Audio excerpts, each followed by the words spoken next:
ബഹുമാനപ്പെട്ട മുഖ്യമന്ത്രി ഇതാ എത്തിക്കഴിഞ്ഞിരിക്കുന്നു.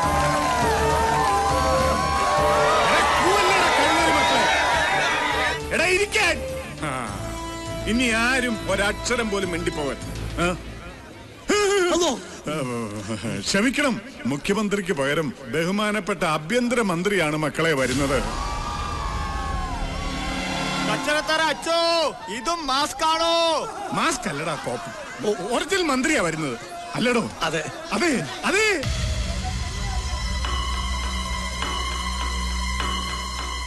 ബഹുമാനപ്പെട്ട ആഭ്യന്തരമന്ത്രി സാക്ഷാൽ ശ്രീ നടേശൻ സാറിനെയും അദ്ദേഹത്തോടൊപ്പം MLA സാക്ഷാൽ SA തങ്കപ്പനെയും PA ദാസപ്പനെയും ഈ വേദിയിലേക്ക് സ്വാഗതം ചെയ്യുന്നു. പ്രിയമുള്ള പാർട്ടി പ്രവർത്തകരെ, ആഴക്കടലിൽ നീന്തുന്ന കൊച്ചു കൊച്ചു ചാള കുഞ്ഞുങ്ങളെ പോലെ ഈ വലിയ എഡ്യൂക്കേഷനിൽ തുള്ളിക്കളിക്കുന്ന സ്റ്റുഡൻസുകളെ സന്തോഷം കണ്ട നമ്മുടെ പ്രിയങ്കരനായ ആഭ്യന്തരമന്ത്രി നടേശൻ സാറിന് സാഗര പോലെ പ്രസംഗിക്കാനുള്ള ചാലു തുറക്കലാണ് എന്റെ ജോലി. അതിലെനിക്ക് അഭിമാനമുണ്ട്.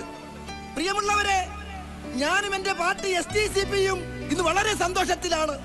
കാരണം സുനാമി തിര പോലെ രാഷ്ട്രീയ ജീവിതത്തിൽ നിന്നും നടേശൻ സാറിനെ തുടച്ചു മാറ്റുമായിരുന്ന ഒരു വലിയ കേസിന്റെ വിജയമറിഞ്ഞ സന്തോഷത്തിലാണ് ഞങ്ങൾ എല്ലാവരും. കടലമ്മയുടെ കൃപയാൽ കോടതി നടേശൻ സാറിന്റെ കൈകൾ പരിശുദ്ധമാണെന്ന് പ്രഖ്യാപിച്ചു കഴിഞ്ഞു. കഴിഞ്ഞ 20 വർഷമായി തോൽവി എന്തെന്നറിയാതെ ഈ രാജ്യം ഭരിച്ച് ഒരു നിലയിലാക്കിയ നമ്മുടെ അഭിമാന സ്തംഭനമാണ് നടേശൻ സാറ്. ഇനിയും ഇതുപോലെ 100 കേസുകൾ ഉണ്ടാക്കട്ടെ എന്നും അതെല്ലാം വിജയിക്കട്ടെ എന്നും ആശംസിക്കുന്നു. ജയ് ജയ് STCP, ജയ് ജയ് STCP, ജയ് ജയ്.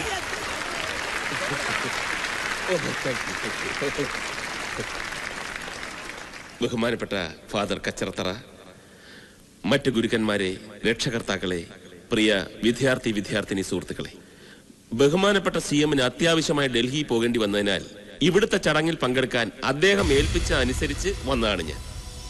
MLA തങ്കപ്പൻ പറഞ്ഞതുപോലെ ഞാൻ ഇന്നേറെ സന്തോഷവാനാണ്. സത്യാന്വേഷിയായിരുന്ന മഹാത്മാഗാന്ധിയുടെ പാത പിന്തുടരുന്ന ഒരു എളിയ രാഷ്ട്രീയ പ്രവർത്തകനാണ് ഞാൻ. ആ എന്നെ ഒരിക്കലും ദൈവവും നിങ്ങളും കൈവിടില്ല. അതാണ് എന്റെ സന്തോഷം. നാടിനു വേണ്ടി നിസ്വാർത്ഥമായി പ്രവർത്തിക്കുന്ന എന്നെ പോലുള്ളവർക്കെതിരെ അധികാര കൊതിയന്മാർ അഴിമതി ആരോപണങ്ങൾ ഉന്നയിക്കുന്നത് സ്വാഭാവികം. പക്ഷേ നമ്മുടെ വ്യക്തിത്വത്തെ തേജോവധം ചെയ്യാൻ ആരെങ്കിലും ശ്രമിച്ചാൽ നമുക്കത് സഹിക്കാനാവുമോ? അതും സ്വന്തം വകുപ്പിലെ ഉത്തരവാദിത്തപ്പെട്ട തസ്തിക കൈകാര്യം ചെയ്യുന്ന ഒരു സ്ത്രീ.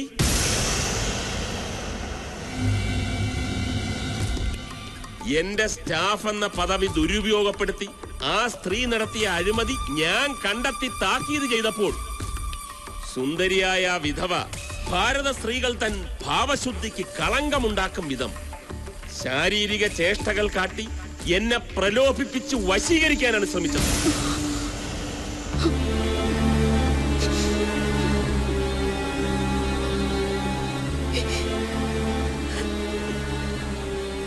ഈ വിദ്യ ഇതിനു മുമ്പും പലരോടും പല പ്രാവശ്യം ആ സ്ത്രീ പ്രയോഗിച്ചിട്ടുണ്ട്. എന്നാൽ ഞാനതിന് വഴങ്ങില്ല എന്ന് കണ്ടപ്പോൾ ഒരു അഭിസാരികയുടെ ചാരിത്ര പ്രസംഗം പോലെ ഇല്ലാത്ത പീഡനത്തിന്റെ കഥ പറഞ്ഞ് എന്റെ പേരിൽ ഒരു അപകീർത്തി കേസ് നൽകി. പക്ഷേ സത്യം ജയിച്ചു. കോടതിക്ക് എന്റെ നിരപരാധിത്വം ബോധ്യമായി. ഇത്രയൊക്കെ സംഭവിച്ചെങ്കിലും എനിക്ക് അവരോട് പ്രതികാരമില്ല. ചെയ്ത തെറ്റ് മനസ്സിലാക്കി പശ്ചാത്തപിച്ച് മാപ്പപേക്ഷിച്ചാൽ എല്ലാം മറക്കാനും പൊറുക്കാനും ഞാനിപ്പോഴും തയ്യാറാണ്. പക്ഷേ ഇനിയെങ്കിലും സ്വന്തം സൗന്ദര്യം മാന്യമായി ജീവിക്കുന്നവരെ ഉപദ്രവിക്കാൻ വേണ്ടി ഉപയോഗിക്കരുതെന്നും മാന്യതയുടെ മുഖംമൂടി അണിഞ്ഞ് ഒരു കുലടയായി ജീവിച്ച് ഈ സമൂഹത്തെ നശിപ്പിക്കരുതെന്നും ഈ അവസരത്തിൽ ഞാൻ അവരെ ഓർമ്മിപ്പിക്കുന്നു.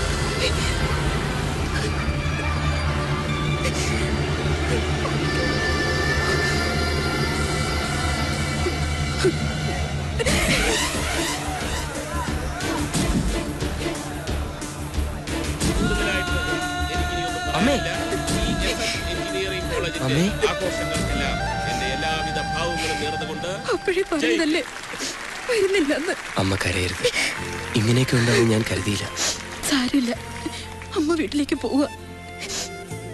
സമ്മാനം വാങ്ങിയിട്ട് വന്നാ മതി. വേണ്ട, അയാളുടെ കൈകൊണ്ട് തരുന്ന സമ്മാനം എനിക്ക് വേണ്ട.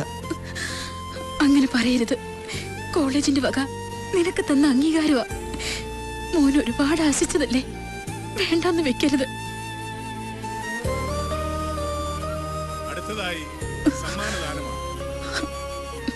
കായിക കലാമത്സരങ്ങളിൽ ചെല്ല്. വിജയികളായ വിദ്യാർത്ഥിനികളെ അയ്യോ, സമ്മാനം ഏറ്റുവാങ്ങുന്നതിനായി കരയരുത്.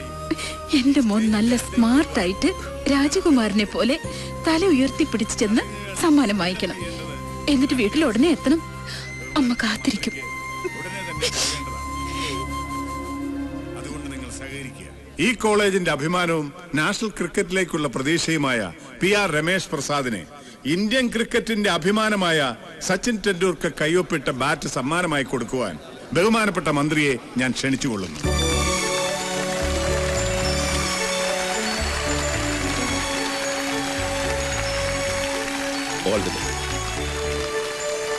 ഇനി 2 വാക്ക് പറയുവാൻ രമേശിനെ ഞാൻ ക്ഷണിക്കുന്നു.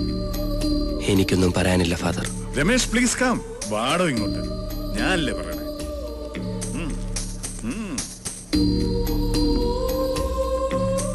എന്ത് പറയണമെന്ന് എനിക്കറിയില്ല.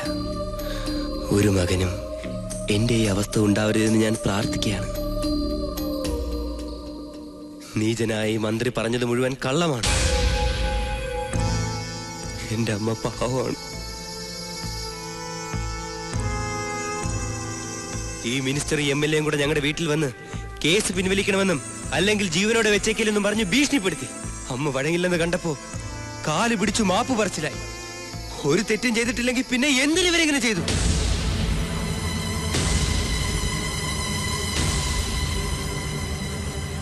നമ്മുടെ നാട്ടിൽ നിയമം പോലും പാവപ്പെട്ടവനെതിരാണ്. പണത്തിന്റെയും പദവിയുടെയും സ്വാധീനം കൊണ്ട് മാത്രമാണ് ഇയാൾ ഈ കേസിൽ ജയിച്ചത്. തെമ്മാടിത്തരം പറയുന്നൂടെ കഴിവേറി. വേശിയുടെ മകന്റെ ഒരു വേദവാക്യം. എന്റെ അമ്മേനെ എന്താ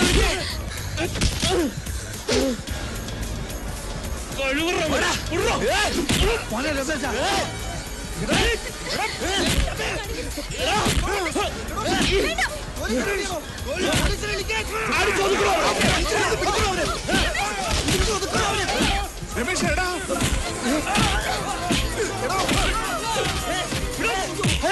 അവന്റെ കാര്യം പിന്നെ നോക്കാം. ആദ്യം മിനിസ്റ്ററെ രക്ഷിക്ക്. എടോ, എങ്ങനെയെങ്കിലും നടേശൻ സാറിനെ രക്ഷിക്കണോ? അവനെ വെറുതെ വിടരുത്.